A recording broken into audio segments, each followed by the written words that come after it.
Ever feel like you're juggling a million things at once? You Yeah. know, work, friends, family, trying to stay on top of everything. And it's like you're Mhm. always playing catch up, Mhm. never quite finding that moment to just breathe and actually process it all. I think most people can relate to that these days. Exactly. It's like we're bombarded with information and demands from every direction. And that's precisely why we do this. Yeah. Welcome to the deep dive. Oh. Here's the deal. Yeah. We sift through a mountain of information Right. and extract those golden nuggets of knowledge, Nuggets, the yeah. stuff that actually helps you grasp things at a deeper level. Exactly. But without getting lost in all the noise, Right. think of it as your shortcut to becoming truly well-informed. I like that. Yeah. So Yeah. for today's deep dive, we're tackling something that's incredibly relevant to that feeling of overwhelm, Okay. stress, burnout, and the absolutely essential practice of recharging. Huge topic. Huge. We're going to be drawing insights from a fascinating conversation Oh, cool. between David Koh, the CEO of Calm and author of Recharge, and Jay Shetty on Jay's On Purpose podcast. Great podcast. And for those of you who, you value your time, Right. you want to gain knowledge efficiently, Uh-huh. and you definitely don't want to feel overloaded, For sure. you're in the right place. This is it. David and Jay's conversation is jam-packed with eye-opening perspectives Oh, and super practical tips Yeah. for giving your mental well-being a serious boost. Love it. Okay, so let's jump right in. Let's do it. They started by really emphasizing just how pervasive stress has become in our lives. And there was one stat that really jumped out at me. Oh, yeah. A whopping 61% of people feel like they're expected to just get over stress. Wow. It's crazy, right? Up a powerful number. Think about what that says about the pressure we're all under Right. to just push through no matter what's happening. Absolutely. And it's something that I think so many of us, we feel it, Yeah. whether it's at work. That constant pressure to be on. Exactly. Always performing, always productive. Right. Or even in our personal lives, Mm-hmm. feeling like we have to downplay our struggles. Like everything's fine. Exactly. Yeah. David Koh actually had a really interesting perspective on this. So what was that? He acknowledged that, okay, maybe a completely stress-free life, Yeah. it's probably a fantasy. Especially in today's world. Right. Like, it's just not realistic. Yeah. But here's his crucial point. Okay. He said that prolonged, intense stress, Okay. what he calls bad stress or distress, Yeah. The bad kind. that's the real problem. The damaging kind. It's not about erasing all pressure. No. It's about understanding the difference Okay. between good and bad stress I see. and managing the unhealthy kind. Makes sense. It's like some pressure can actually help you, right? A guideline. Exactly. It pushes you to focus. Right. But when it's constant, nonstop, that's Mhm. when it really starts to wear you down. Yeah, that's when it becomes a problem. Now, to help us all kind of get a grip on our own stress levels, Yeah. David brought up this really simple but super effective idea, Okay. the mental energy battery. I've heard of that. So where did this analogy actually come from? Well, it came from a conversation he was having with a friend. Okay. And they were talking about how her kids had started expressing how they were feeling. Oh, interesting. Instead of just saying, I'm fine. Right. They started using a battery percentage. Like their phone battery. Yeah, exactly. To describe their overall well-being. Huh. That is really smart. And it gave a much clearer picture of how they were actually doing. Right, because fine can mean so many things. Exactly. So how did he break down these battery levels? Okay, so he outlined 4 main zones. All right. The first is 75 to 100%. Okay. That's your fine zone. Feeling good. Yeah, generally feeling good, functioning well. Then you've got 50 to 75%. Right. That's where you might need to recharge soon. Okay, so it's like a little warning sign. Yeah, a little heads up. Time to start thinking about it. Exactly. Okay, what's next? Then it drops to 25 to 50%. All right. Now it's definitely time to take a break. No question. Yeah, you really need to prioritize some recharge time. Okay. And the last zone? This is the 0 to 25% zone. Uh-oh. Yeah, this is where a hard stop is needed. That's serious. You're running on fumes at this point. You need to recover. Absolutely. I love how intuitive this is, you know? It is, right? We all get that visual of our phone battery draining. Yeah, it's a universal symbol. And the thing is, Yeah. this analogy, even though it's so simple, Right. it just seems to click with people, I think so too. regardless of their background or their Yes. age.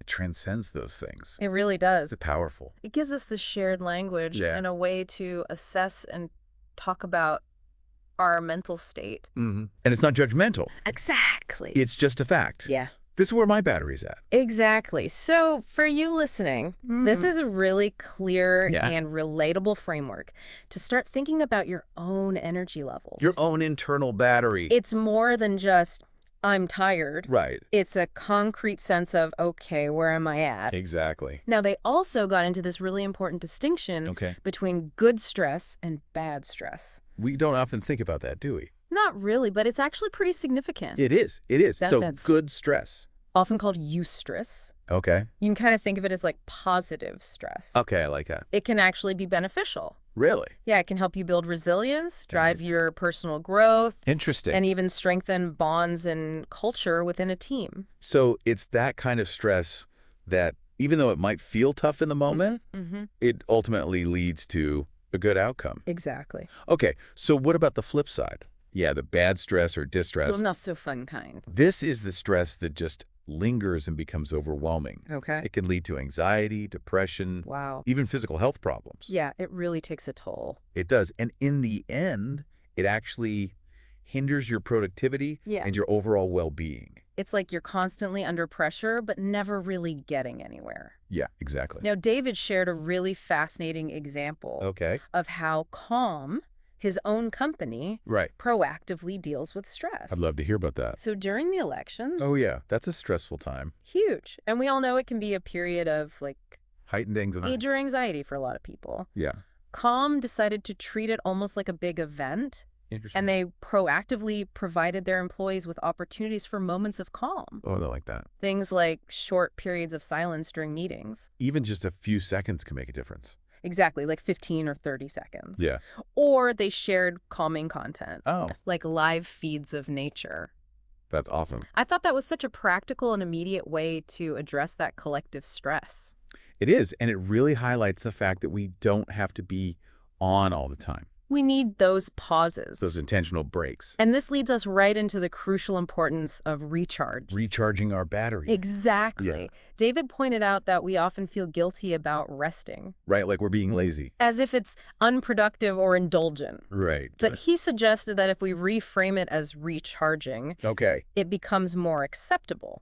Like it's an active choice. Exactly. It's about intentionally replenishing your energy. I like that. Jay Shetty even shared a personal anecdote about this. Oh, what was that? He talked about making the conscious decision to cancel dinner plans. Wow. To prioritize recharging. Interesting. Because he knew he had a really demanding day coming up. Yeah. And it really highlighted that, you know, taking care of yourself isn't selfish. It's actually essential. If you want to be effective in the long run. Yeah. If you want to be able to show up for others. And it's so interesting because the way we each recharge is so individual. Oh, absolutely. What works for one person might not work for another at all. Not at all. It could be something active. Yeah. Like a walk, a workout, or something more mindful. Like deep breathing. And it's taste. Spending time in nature. I'll be a hobby. Right. Or even just intentionally disconnecting from technology. Turning off all the screens. The key is knowing yourself. And what actually helps you replenish your energy. What fills your cup? One thing that really resonated with me from their conversation was this emphasis on being present and intentional. Especially in our interactions with others. Yes, totally. And it's clearly something that both David and Jay really value. Yeah. But it is a challenge. It is, especially in today's world. With all the distractions. All the notifications, the demands on our attention. It's hard to be fully present in a conversation. Yeah. To truly give someone your undivided attention. To really listen. Exactly. So what do you think are some of the barriers that prevent us from being more present? Well, I think for a lot of us, it's like we have all these tabs open in our minds. So many things going on at once. Exactly. Constantly multitasking, thinking about the next thing. How does that tie back to our mental battery? It's like having tons of programs running on your computer at the same time. It drains your battery. Exactly. It drains your cognitive resources. Makes sense. Being present allows us to focus our mental energy. So it's like closing down those unnecessary apps. Yeah, and it helps to conserve that valuable energy. I like that analogy. That's a good one. Another really interesting point they made was about leaders showing vulnerability. Yeah, that's a big one. It's a huge factor in creating a supportive work environment. It really is. When leaders are open about their own challenges and experiences, it creates a more open and safe space for employees It makes people feel comfortable. to talk about their own well-being. Yeah, like they're not alone in their struggles. And it gives everyone permission to be human. To not be perfect. Exactly. Yeah. They mention this example of a CEO who was coached to share his personal journey with his team. Oh, wow. At first, he was really hesitant. Yeah, I bet. He thought it might make him look weak. That old school mentality. But the reality was the opposite. And what happened? When he opened up, Yeah. his team actually responded with more empathy, trust, and understanding. It brought them closer. It fostered a deeper connection. Amazing how that works. Right. Yeah. And David Coe also talked about his own experience of becoming more vulnerable at Calm. And how did that impact the company culture? He noticed really positive shifts. It's so powerful, isn't it? It challenges that traditional view of leadership. The whole always be strong thing. Exactly, like you always have to project this image of unwavering strength. Yeah. But it turns out Yeah. true strength often comes from authenticity Being and connecting with people on a human level. I love that.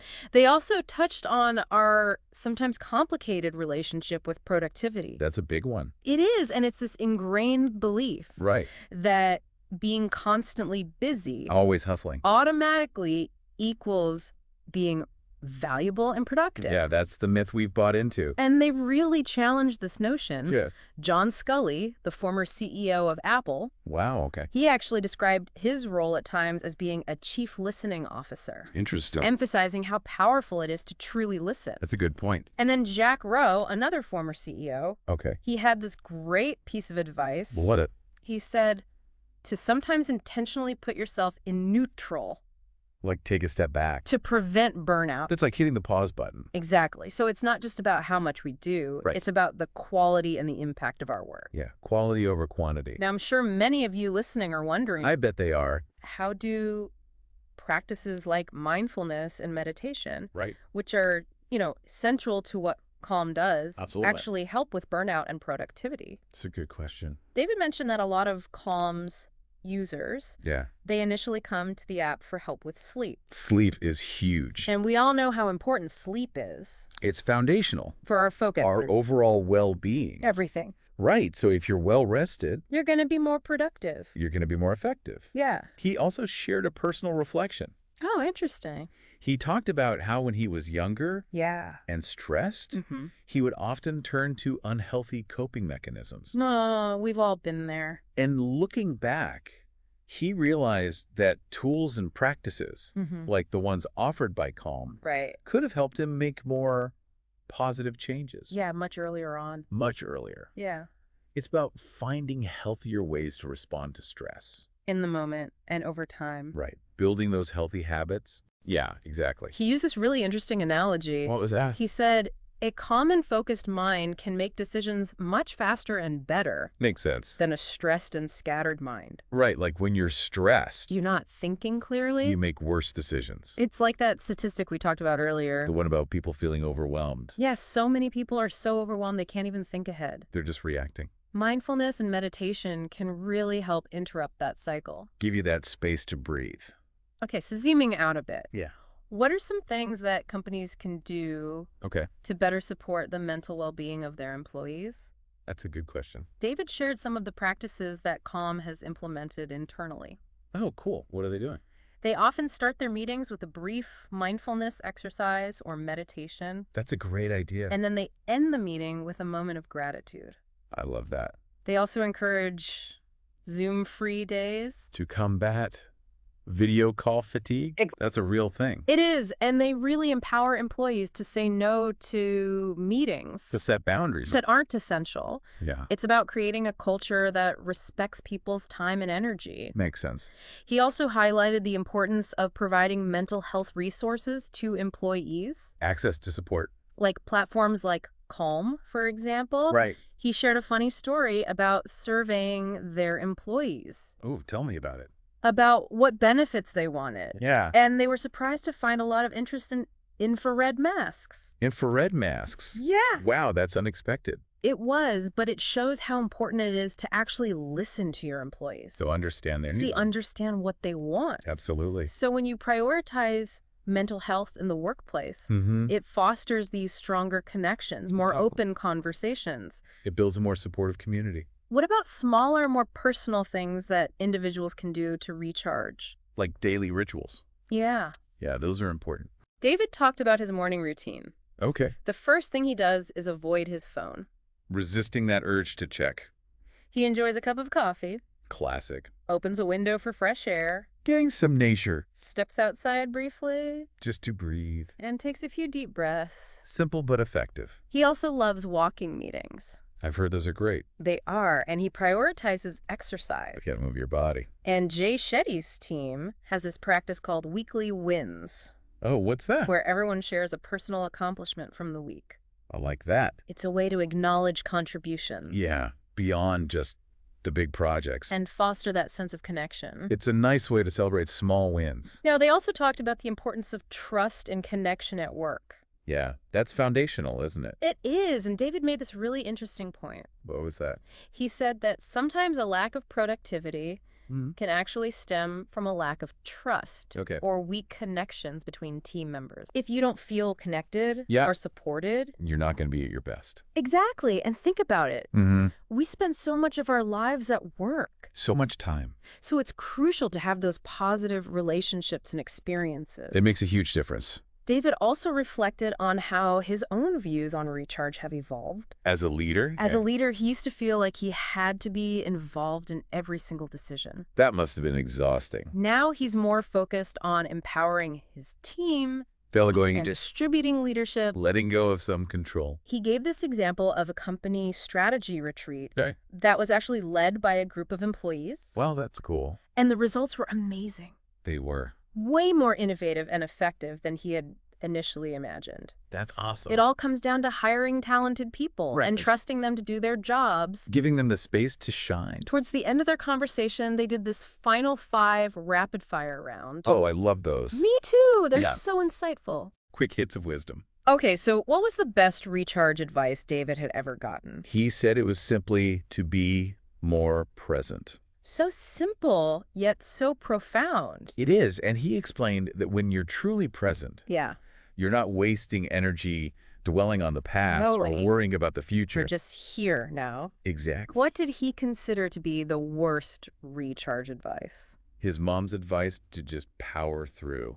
I think we've all heard that one. It's well-intentioned, but not helpful. It's not the right approach. It's about powering up, not powering through. What were his 3 favorite ways to power up? First, his morning ritual. No phone, coffee, fresh air. Exactly. Second, walking meetings and connecting with people. Building those relationships. And third, regular exercise. Gotta move that body. Yeah. How about his 3 favorite ways to power down? Turning everything off. Nice. Being phone-free during quality time with loved ones. So important. And leaving his phone out of reach whenever possible. Removing the temptations. Okay, last question. Right. If David could enact one law to improve well-being. Wow, that's a big one. What would it be? He said mandatory mental health education and checkups for kids in schools. Starting young. Yeah. He believes we should be teaching kids about mental health. Just like we teach them about physical health. Exactly. Early intervention is key. Building that foundation. Absolutely. So as we wrap up this deep dive, Yeah. the message is crystal clear. What's that? Taking care of our mental well-being. Recharging.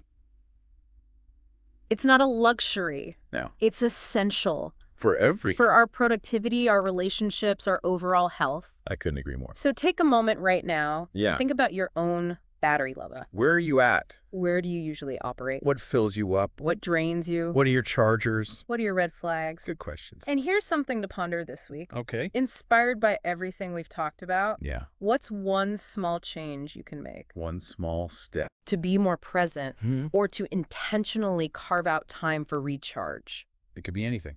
If you're looking to dive deeper into this, Yeah. David Coe's book, Recharge, Great book. is a fantastic resource. Lots of interviews and practical tips. When we understand these principles and take action, Yeah. we can create lives that are more balanced, More resilient. more fulfilling. That's what it's all about. Thanks for joining us for this deep dive. Thanks for having me. We'll see you next